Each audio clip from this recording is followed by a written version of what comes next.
这是分木柜啊，它的外接。现在是压缩机没工作，风扇会走。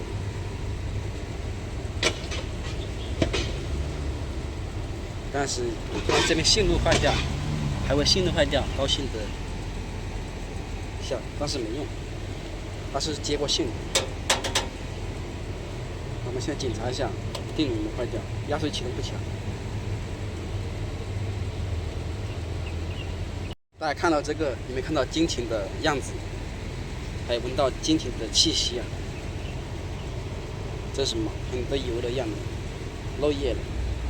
好，我们现在给它看一下。现在打个电容档，测一下，没用的。我们先确认一下这个万用表坏掉，万用表没坏。我们现在把它万用表再量一下，024，没电容了，没容量了。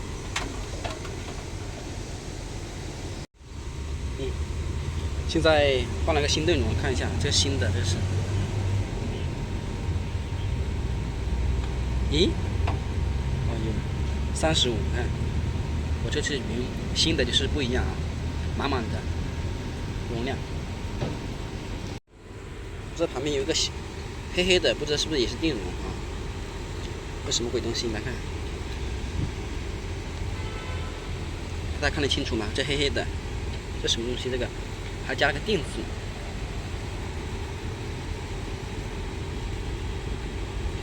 看着很像电容的样子，我们先不管它了，我们先这样试一下吧。它是突然之间不制冷的吗？对，然后就显示27，一直都降不下来，是不是？对，翻热这边。压缩没工作，你刚才换的是电容吗？对。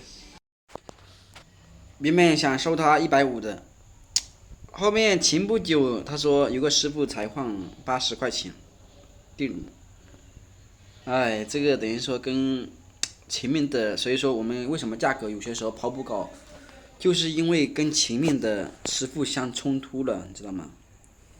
就是前面的师傅收太低了，导致我们后面的师傅就没法干了。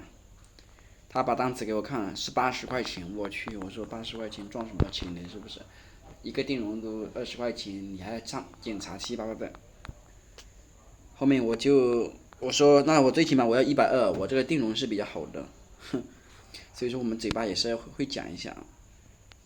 我那个确实是比较品牌的店啊，他说格力专用的，买的时候就买了30多块钱，10多块钱的，现在我真的不爱用那个电容，经常会爆掉。前几天就去返工了一个，才1个星期都不多，还没到就又怀孕了，被谁搞的啊？大肚子了。后面今天又去修复。这个行业等于说并不是说100%是用户的毛病，有的时候是我们同行之间把自己的标准给降低了，所以导致这个行业不好干，这个是其中原因之一吧，应该是好了，今天的视频就分享到这边。如果你感觉有什么我们